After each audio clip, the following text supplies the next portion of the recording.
how have you been polishing our rough edges? And how do you think we have been doing with our leaders that we're trying to raise? Wow. Okay. So let's go back to the example of Kenya. So I used to spend every Thursday night with Kenya for a whole year at least. And we would have meals and we would talk, we would dream, we would, just get to know each other a little bit more. And there were times when it was easy because Kenya was just downloading.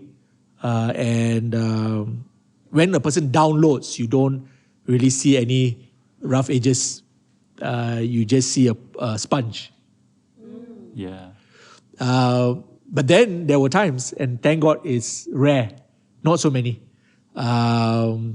Maybe 10%, 15% at the most, where I actually had to confront, where I actually had to pull him aside, where I actually had to call, text, do whatever it took to say, Kenya, that was a wrong call.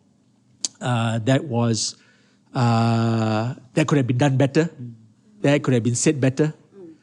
But because I have a relationship with him, a trust, and he knows I'm for him.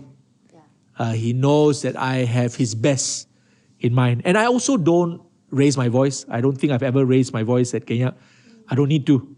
And I think when you have authority, you don't really have to raise your voice. True authority doesn't need voice to be raised. Voice raised is probably because you're frustrated and the other guy is not listening to you, so you raise your voice. But I don't think I've ever had to. Stern maybe, and Kenya, oh man, that was really a wrong call.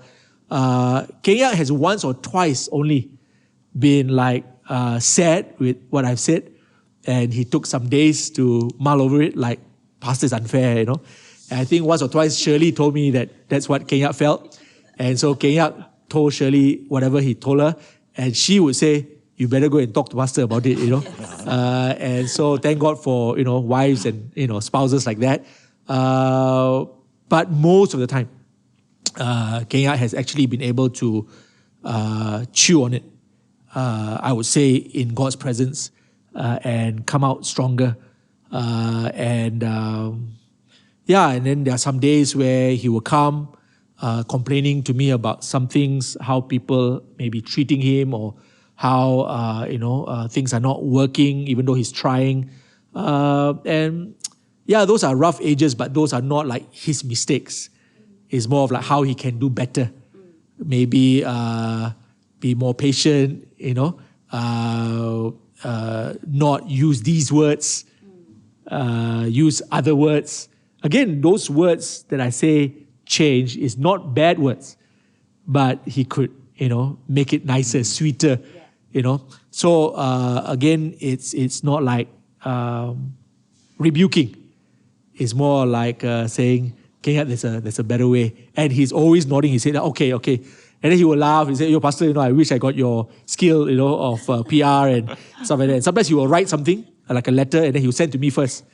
And then I will change some words, because some words are just very abrupt, very strong. But, it's not wrong. It's just, he's trying to get the job done. I say, Kenya, and so I'll change one or two sentences, 2 or 3 words.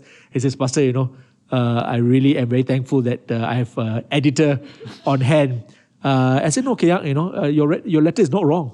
So you get what I'm saying, that there are a variety of ways, a variety of needs. Some edges are rougher than others. Some are just okay already, but can be improved on.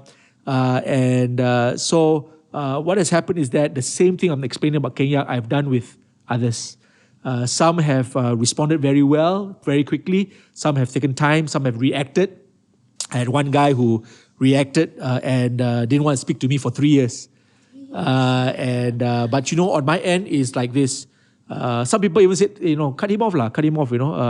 I said, no, I don't think God has called us to do that. And I will pray. I will continue to believe.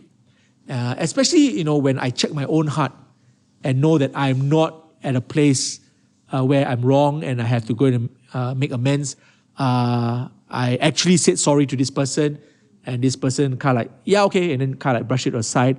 But he had to go through his own journey, and I felt like the father who was waiting for the prodigal son, you know.